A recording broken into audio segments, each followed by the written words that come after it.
kuokštelį.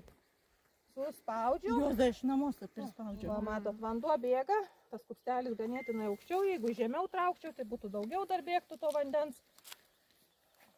Ne, va, ir tokio vandens.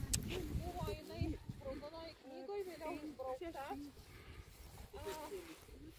Ir va, būtent dėl šito ežero šita buvo teritorija išvalyta nuo sumedėjusios augalijos, kad žuvingės galėtų augti, nes jos už pavėsinimo nemėgsta. Tai čia šiemet pavasarį irgi.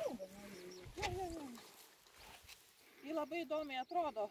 Kai pradeda augti žalia, vasarą vėl vieną spalvą, rudenį vėl kitą spalvą. Tokia labai pagyvina pelkę irgi. Dėl šerti nori.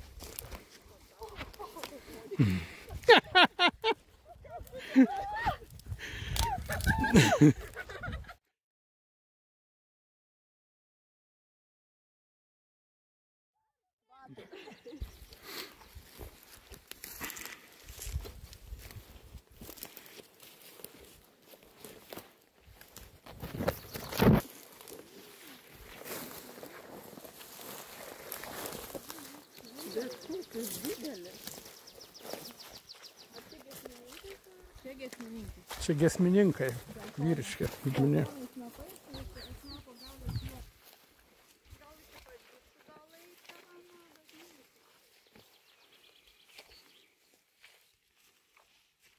Priešingam krante matom bebrų trobą. Bebriukų didelę trobą.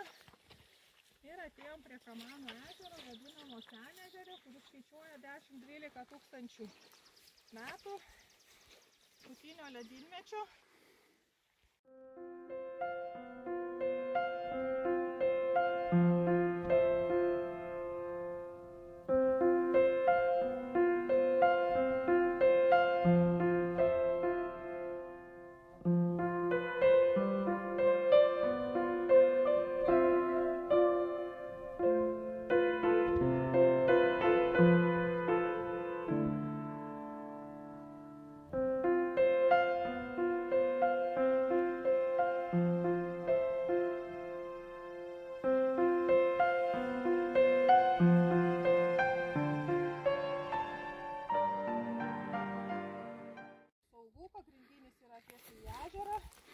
Galėtų išnerti, kad koks vilkas neužklūptų netyčia.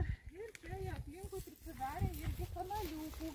Va ta trobelė apsykasi, na nepilnai, bet va matom, vyraus dalis yra kanalas padarytas iš vienos pusės, tai čia kažkur gali būti, kad turi irgi dar vieną sakinį išėjimą.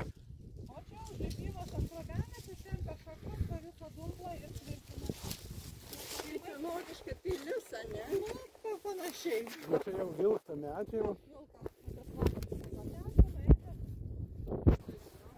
O bebras va turi, net nereikia mokslų baigti.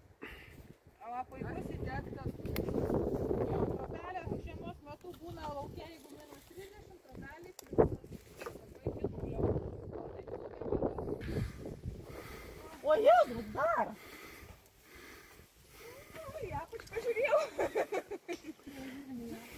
Nėr tai baisų. Baisų, baisų.